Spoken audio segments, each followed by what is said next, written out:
Ready, get set, because it's time to go with the It's 420 Somewhere podcast. With your host with the most, the man voted most likely to smoke out with a Yeti, Mr. Brian Brown. Mr. Brian Brown. Now sit back and relax, because it's time to go live across the world. Because it's 420 Somewhere.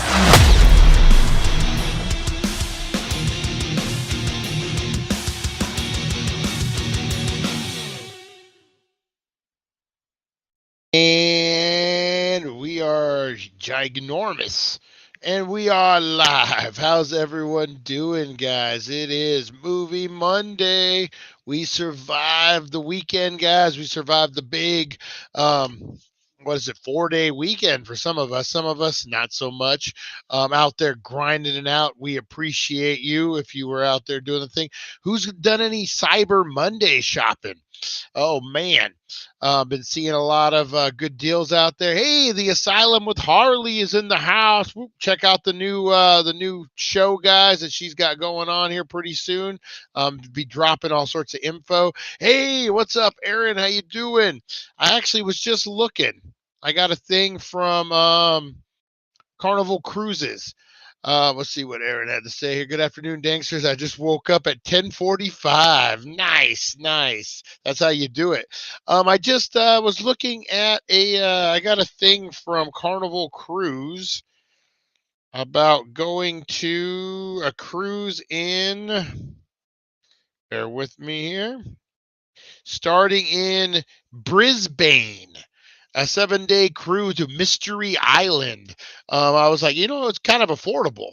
And then I was looking at what a plane ticket would cost, and I'm like, even more affordable. I don't know, man. Maybe, I don't know. I got a lot of stuff going on. But an Australian trip would sound awesome. What is Mystery Island? I'm intrigued by that. Oh, Harley. Mystery Island. Yeah, and Brisbane and all that. It sounded intriguing. Reasonably affordable too. Couldn't believe it. Guys, before we jump into the 420 stuff, I wanted to cover some breaking news. We got a lot of wrestling fans up in here. Just broke. Sonny Tammy Stitch is her name. Tammy Lynn Stitch, formerly Sunny of the WWE, WCW for a small stint, and then ECW. Beyonce of Chris Candido has been sentenced to 17 years in prison for a DUI that killed somebody. And she's got to do 85% of her time. There is no parole. Wondering if it was Arizona, because Arizona's big on that. Hey, Eric, how's it going? How's it going? Yeah, so 17 years. Tammy Sunny Stitch is got to do in prison, going to the big house. Man, she killed somebody. It was like her 5th or 6th DUI. Hard to feel sorry for her. 17 years. It's a long time. She's going to be 65 when she gets out. Yeah. Woo. And she's got to do 85% of her time. So, yeah, she'll be in there a minute. Yeah, crazy, guys. Just be careful. You know what? Who needs the drink anymore? We got some St. Ives, guys. We got weed in a can, 100 milligram. Who needs to drink alcohol anymore? You get mean. Some people get mean. Yeah, you don't need to drink and drive. Yeah, don't drink and don't drive, period. But, man, you don't even need to drink anymore, guys. We got St. Ives. We got the fruit punch right here. Yeah, man, if you want to drink something, drink some weed. That's what I'm saying. Yeah, 17 years in prison, 85% of her time. And woo. Glad it's not me. That's all I'm saying, guys. Glad it is not me. God bless her, though, man. I can say a prayer. Maybe she'll, hopefully, 17 years, end up doing about 15 of that, 14 and a half with 85%. Yeah, she'll learn her lesson. She'll learn her lesson. Under the influence of anything in driving is a big no-no. I agree. I totally agree. Haven't heard of Mystery Island as a movie come to Australia. Yeah, that's crazy. What is it? Come to Australia. Up for assess. I have family on the Gold Coast near Brisbane. Pronounced Brisbane. Okay, Brisbane. Yeah. So yeah, I wonder what. Maybe it's just like what they take you to a mystery island. I'm like, what is Mystery Island? Yeah, it's like a 7-day cruise. They go to a couple places. I'm kind of intrigued with it. It's affordable, man. So Brisbane, Lifou. Lifou, is that how you pronounce that? And then Mystery Island, and then back to Brisbane would be the cruise. I don't know. I like cruising, man. I like cruising. All right, guys. You know what I like doing too? Hey, Mr. Crisper's in the house. You know what else I like doing, guys? I like to get high. And I know you like to get high. So why don't we gear up, guys, because we have about 1 minute before 4:20. And I'm excited, guys. I'm getting into some prime exotics. I'm going to show you here in a minute. It was part of my goodie bag. If you guys haven't checked it out, we did a baked and unboxed with my 420 loot. I got a lot of good stuff. Gave some stuff away. Still got some other stuff. So make sure you're checking that out, guys. How you doing, Mr. Crispers? What do you guys do with Paul Hogan? It's 4:20. I got a good Paul Hogan story after this, guys. All right, it's 4:20.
How was your 420?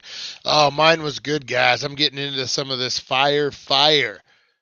Pants on fire.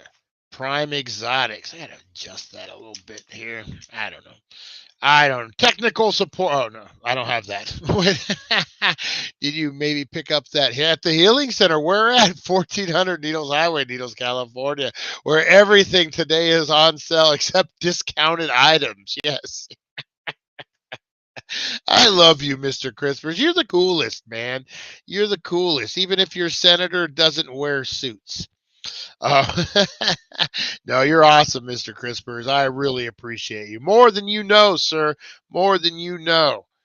And I do want to take you up on that looking at my computer thing, man. I think I might need a little help on that aspect.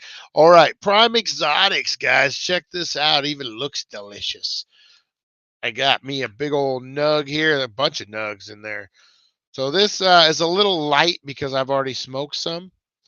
But look at this. This is nice, cushy, nuggy goodness. Look at that. Ooh, it's like a Christmas upside down Christmas tree. Upside down Christmas tree. Oh, Christmas tree, oh, Christmas tree. God bless you, Christmas tree. Have you guys ever thought about, I want to make a short film. Maybe we can make it this year, guys. I should actually. This is fire, by the way. This is before I go off on a tangent, this is a Joker's. It coming in at about 32%. Woo, fire. Let's do a smell test real quick. Oh, man. A little citrusy. Woo, goody. All right. First things first. I already lost my train of thought on the other thing. Crocodile Dundee. I got a great Crocodile Dundee, sort of an adjacent Crocodile Dundee story, guys. What the hell? What the hell? Mr. Crispers, what did you do? What did you do? All right, there. Maybe not. Oh, there we go. No one breathe. What is it? So I was a kid, probably about 15, 16. The movie had been out. Part 2 had been out. 30% the real Brian Brown couldn't handle less than 50. No, nice. I want another smoke. And there was I used to hang out at casinos is what where I grew up. I know, weird, right? Well, I got a little thing of hair there. That's weird. Anyway, um, I grew up at a row of casinos in Laughlin, Nevada, and then we went and hung out at the arcades as a kid, at the pools, that type of thing, meeting girls. And they had a Crocodile Dundee impersonator who was, I don't know what exactly he was doing, but he was doing something there. And he would go down to the pool and he would wear this it was a green Speedo, tight, snug Speedo. And he would walk around, and me and my buddies called him Crocodile Dundee. And one of the I remember we were like 15 years old, 14, Crocodile Dundee. And I remember one of the lifeguards, who kind of, she's kind of hot. So we had a little crush on her. She's probably like 19. And we had said something, she's older than us. And she said, damn, you ain't raw. That dude's got a big old, and we're like, whoa, you're not supposed to say that around us boys. But yeah, I always remember that. So that's my Crocodile Dundee adjacent story. And I used to have the movie poster in my room when I was a kid. My mom knew somebody worked at the theater, and we'd get the real deal posters. I had Short Circuit. Oh, Russ got you sick. Oh, that bastard. Oh, I'm so sorry, Chantel. That sucks. Get some rest. Yeah, so I had Short Circuit. I had that one. And what I didn't have, though, guys, was this movie that we're going to be looking at today. We are going to be getting into a little planes, trains, and automobile action, guys. This is one of my favorite movies of all time. I make sure I watch it every Thanksgiving. a couple days afterwards. It was, I think, on AMC. It was 24/7 on Thanksgiving. We watched it a couple times. I totally forgot how hilarious it is, but man, one of the best movies I've ever seen in my life. Um, so let's get ready, guys, for something. Let me see here if I can pull it up. Something I like to call movie Monday.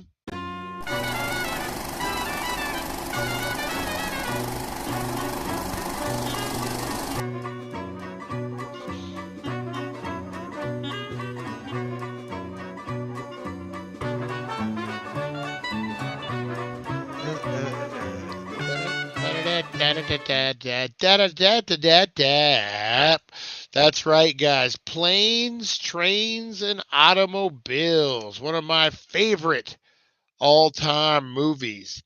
Love this movie, man. It's almost perfect. Almost perfect. Man, honestly, like if we're talking about it, I would say this is Movie Monday without back to retro review. Something's broken in the Matrix. I know. I wouldn't say I stole his stick because I cover like all the movies, just whatever kind of what I'm feeling. Or hey there, how's it going, honey? Not heroin. Well, he covers like that specific genre. That's one of my favorite movies. I always tear up at the end. Oh, I know. Oh man, and how warm the wife was to John Candy. It's good to meet you, Mister. Man, like you know what, man, that movie. So the ladies might not might agree with me on this. Might say it was a good thing. Man, I don't know. So I think watching too many TV movies shows as a kid tainted my view of romance and marriage. Like you look at like Steve Martin in this movie. We'll get into the review, but man, how much he loved his wife, man, that he was gonna do everything to get home by 9 o'clock so they could go to bed together. By gummit, you know what I mean? Like, man, it was like that's what I always thought love was. And then we live in a different age now where, hey, Rosie, how's it going? We live in a different age now where holding a boom box above your head will will get you arrested, not a romantic gesture. So times have changed, but I'm glad we can look back and see like what true romance, what we once thought the ultimate love was. And, it still is, all right. So planes, trains, and automobiles, guys. One of the best movies, I would say, of all times, near perfect. This is a 1987 American comedy written and produced by John Hughes, the great John Hughes, man. Um, I love that this isn't a high school movie either. That John Hughes kind of like he's doing his stepping out, getting away from Breakfast Club, getting away from all those those high school type movies, and he's gonna doing this thing here. And I love that it took part in Chicago, in Illinois, and the surrounding areas. Um, it tells the story of Neil, a high strung marketing executive played by Steve Martin, and Dale, a good hearted but irritating shower curtain ring salesman.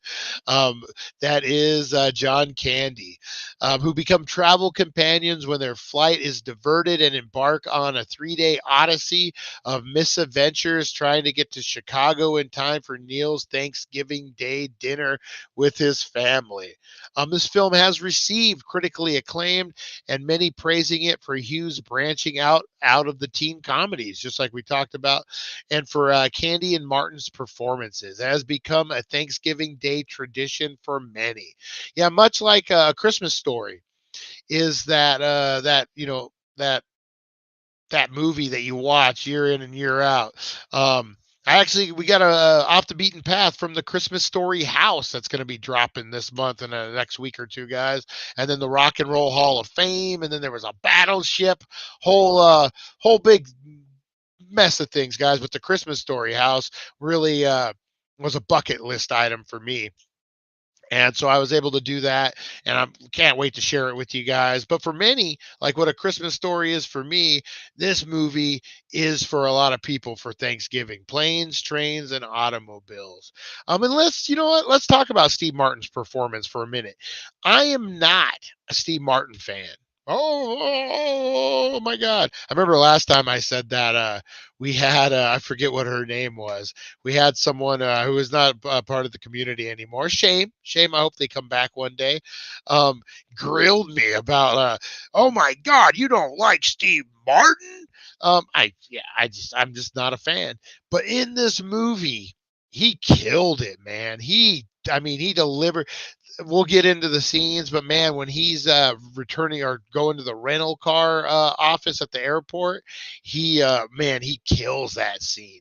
I would say for comedy, Oscar worthy for a comedy, especially. Um, but we'll get into that as we travel down these roads with our friends Steve and John, guys. All right, the plot is pretty simple. Neil is an advertising executive on a business trip in New York, eager to return to his family in Chicago 2 days before Thanksgiving. We all know what a mess, you know, the airports are. But what I love about this is pre 9/11. Dude's like, I'm gonna get there at 8. I'm gonna catch the 5 o'clock flight. I'm gonna get there at 4:50, and I'll be okay. And yeah, that's way before 9/11. Way before. Um, After a late running business meeting with a client named Mr. Bryant, Neil struggles to hail a cab during rush hour as he bribes a man to let him have a cab that he has held. Someone else takes it. Neil enters the airport LaGuardia just as his flight is delayed. While waiting, he meets the person unwittingly stole his cab, Dell Griffith, a shower curtain ring salesman. To his dismay, Neil is assigned a seat next to Dale on an overcrowded flight to O'Hara. So let's talk about that scene too, guys. I love that scene. Again, Steve Martin's brilliant in it. He's like, I booked he's irritated, just like anyone would be. He's been delayed. He's been shoved off, and then all of a sudden, he wants the ticket. He was first class that he paid for, and they put him in coach. And I love that these seats in coach are so much smaller than the ones we have nowadays. But I don't know if they did it for effect. But who hasn't had that happen, where you get stuck in that middle seat? I remember I was a big guy for many years, so like I was cool with it. But I got stuck with a big guy and then a woman with a baby, and the baby was nursing at one point and started rubbing my arm. It was awkward for me. I did not know what to do. But so I get it. I get it, man. Steve Martin, and he plays it perfectly. He plays it to where, he's perfectly irritated, if that makes sense, man. Just brilliant. Just brilliant the way he played it. All right, guys. A blizzard in Chicago diverts the plane to Wichita. Everyone's favorite, good old Wichita.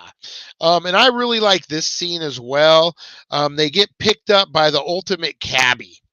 And this is where their adventure kind of begins. Of course, all the airports are booked. They're stuck in Wichita. All the airports, all the hotels are booked. But Dale, good old John Candy, he has an inn at one of the hotels. So he's all, hey, I'll get you a room too, not a problem. Let's just go do our thing, and you pay for the cab, and we're square. And he's like, yeah, that sounds great. Of course it sounds great. So they end up getting picked up by the best cab in the world. I actually have a shirt, and I wish I could. Unwillingly stole his cab. I wish I knew the name. I should have wrote the name down of the cab. But it's just it's hilarious, man. It has the dingleberries. It's a real like cruiser. It's perfect for their adventure. It takes them the long way out of town, and then they end up at the hotel. Delman Dale mistakenly takes Neil's credit card and vice versa as they're checking into this hotel. Forced to share the last available room after a series of mishaps involving beer being spilled on the only bed and Dale leaving a mess in the bathroom, which was brilliant. Underwear in the sink. I mean, oh, just nasty. And then the water was all kind of gross. Neil loses his temper and Dale is hurt, but both men calm down and share the bed and they end up, sleeping through the night. Well, someone breaks in their room and steals their cash. And this is one of my favorite scenes of all time. I call it the Chicago Bears scene. It's where they wake up and John Candy is cuddling with, yeah, exactly, Aaron. He's cuddling with Steve Martin, and he's like, "Oh man, where are your hands?" Between two pillows. Those aren't pillows. And they freak out. How about those bears? And they get all manly. Again, so well played, so well performed. I mean, just brilliant, man. Just brilliant. So for there, they realize that their money has been taken, that, they got to figure out what they're going to do, that they've been robbed. They blamed each other at first and then realized they both were robbed. He calls his buddy who owns the hotel. Son comes and he plays, oh man, I can't think of the guy's name. He's a big actor now. Plays it brilliant. His wife, who's pregnant, it's like a real redneck thing. And hey, get those men's luggage. And they got that big trunk that Dale carries with him. And she's like, no, she's only good for babies and building stuff or whatever they say. Just hilarious, man. That 80s like misogynist kind of attitude, the way they kind of just made fun of it. Really, really cool. So from there, they get stuck again, man. These guys can't catch a break. Yeah. So they reunite a crowded bus at St. Louis. Well, Dale raises cash by selling. Yeah, so they realize how broke they are. So he scams all the people at the St. Louis bus terminal and thinking that they're buying earrings and they're buying nose rings, and then it makes the girls look older. So they get some money, and Neil attempts to rent a car. But when he gets to the thing, and I love this again, man. This is one of my favorite scenes, and there's so many scenes, so many. Everything you've said, Brian, is overshadowed by you saying you don't like Steve Martin. I know, right? Again, so this is the most brilliant scene, written, directed, acted. I mean, this thing is tight all the way around. So it sets up Steve Martin at the airport. He gets his information. He gets all his stuff. They take the shuttle. And if anyone's been to a major airport, it isn't like they just go get you the car. You take this shuttle to a lot and you hope that your car is there, and you have to wait for the next shuttle. If not, and then his car is not there. You see the shuttle driving off. Brilliant the way it's directed. And then so he starts walking, and they have the best song, it's this 80s, early 90s, like hip hop, MC Hammer type of thing, remix. I don't know if they just remix that for like the Blu-rays and stuff, but man, it's so good. And he's crossing airport runways, and he's in ditches, and he's in washes. And anyone who's ever went from terminal to terminal knows, man, it's a bitch if you're walking. It's far. What a pain in the ass. So then he gets there and he's all dirty and he plays it sulking. He walks up with his shoulders up and he drops the best line of dialogue back and forth, I think, ever, man. Ever. I'm gonna say where he just drops the F-bomb so many times, but is done so eloquently. And the lady who plays the receptionist or the counter help, man, her reactions are the best. And then they just have that perfect scene. And I love the ending where he's like, your motherfucking company, and bleep, bleep, bleep, bleep, bleep. And then do you have your receipt? No, I threw it away. Well, guess what? you're fucked. And it's just, man, the way it's written, the way it's just laid out is just brilliant. Is just brilliant. Yeah, exactly. Exactly. Teresa Deller. So then, let me see. Oh, and then so he's mad. You know, Steve Martin's like, I'm just getting the F out of here. He goes to the train or to the taxi stand outside, and you got this big barrel lick guy, real like a real country boy, like it is how it is. Gives him some wisecracking jokes. Steve Martin ends up getting punched. He falls into the street. Boom! Who pulls up? Almost runs him over. John Candy. That's right. Um, Brilliant, brilliant again. They end up traveling again together. They got this car, and John Candy's telling him how uptight he is, and if he just went with the flow. So he lets John Candy drive a bit. And John Candy, I think, was he smoking a cigarette, and he ends up in a rest stop all crazy, and we almost hit a deer. And so Steve Martin goes back to bed. And then another brilliant scene, another one that I love, man, is when they're in the car and they end up on the wrong way. So they take the exit from the truck stop that's actually an entrance. So you got traffic going this way and they're going the same way, but the divider. And the people next to him, you're going the wrong way. And John Candy has the best line. How do they know where we're going? They're drunk. And Steve Martin's like, yeah, how do they know where we're going? Ah! And, and then Steve Martin notices the snow in between and how there's a divider. And then all of a sudden they go right between those two trucks and, man, just lights the car. And, oh, you know what? No, the cigarette comes later now that I'm saying it. And then lights the car, and they survive that. They're pissed off. I love I guess it would be the improv. Like they have their hands in the dashboard, and when they pull it up, there's like the imprints. John Candy had moved the steering wheel down during the thing. Just brilliant follow up with the scenes and stuff. And then they end up catching the car on fire, which is hilarious, man. And again, leads to one of the best scenes of the movie is when they get pulled over by the state trooper, and they're like, "Do you think this car is safe for operational highway use?" And John Candy's like, "Yes, yes, sir. Without 100%, I can tell you, yes, it is." Oh man. And then from there, guys, all sorts of chaos ensues. I don't want to spoil too much. I just gave half the movie out. I would imagine if you guys haven't seen this, it came out in 1987. If you haven't seen this, then yeah, I can spoil it a little bit. They end up having a good time in a hotel. They get a little drunk. They go their separate ways, end up meeting back up. One of the questions I have for this movie, guys, and hopefully I don't ruin. Not ruined for me, but now I think every time I see it, I think a different thought. Someone had thrown me into the dark side of planes, trains, and automobiles, guys.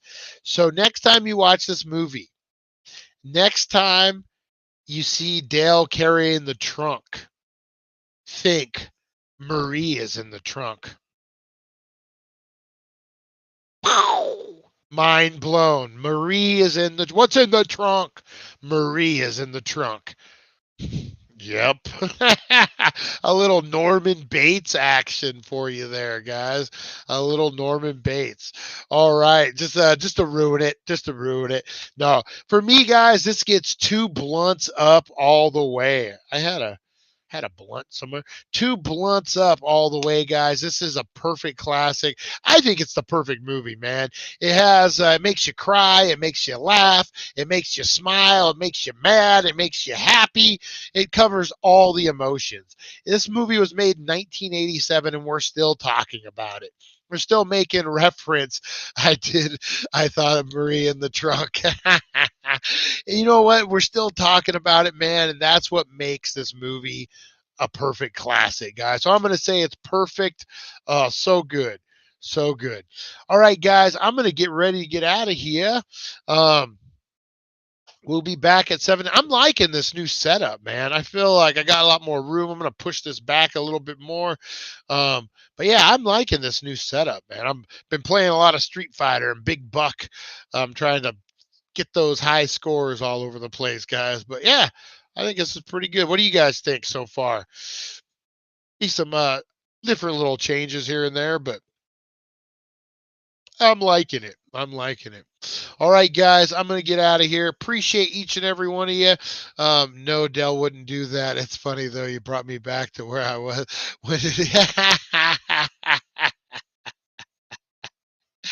Oh, no, Dell wouldn't do that. He's a nice guy. But, you know, it's funny to think about because they never say what's in the trunk and they never say what happened to Marie. So planting the seeds. No, guys, perfect movie, man. I want to ruin it for anybody. I might have to go rewatch it again. We'll be covering a lot of Christmas stuff, guys, coming in tomorrow on the 7:10 a.m. It is Paranormal Tuesday, guys. So we're going to be covering all sorts of stuff. Aurora Hayes is going to be back with the top 5 Christmas movies for stoners. We got Bud Smoke coming in to make some cookies, guys, some infused Christmas desserts. We're going to be getting in the Christmas mood, guys, and the holidays. If you celebrate Christmas, celebrate Kwanzaa, Hanukkah, whatever you celebrate, I'm at your house. It's a party, man. Let's go. I'm a equal opportunity party goer.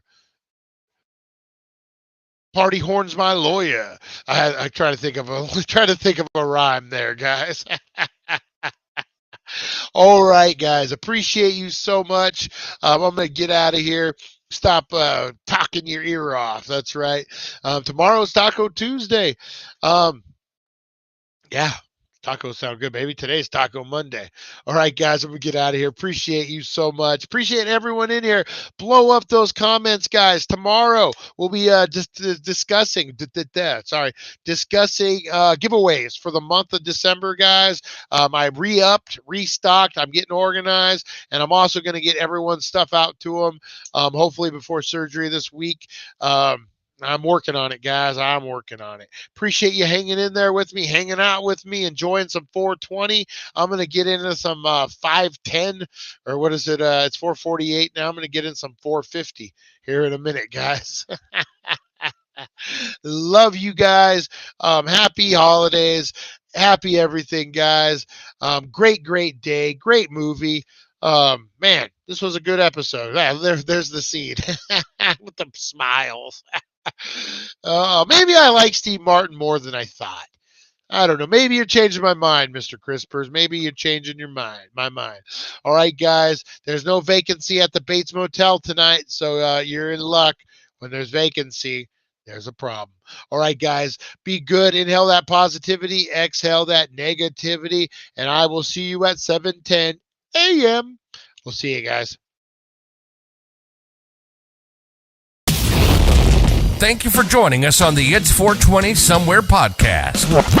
Broadcasting worldwide and brought to you by thedailydank.com. Check out our merchandise and amazing content. And follow us on all our social media. Now, you don't have to go home, but you can't stay here. We'll see you guys. Take care of one another. Pay it forward. Bloop.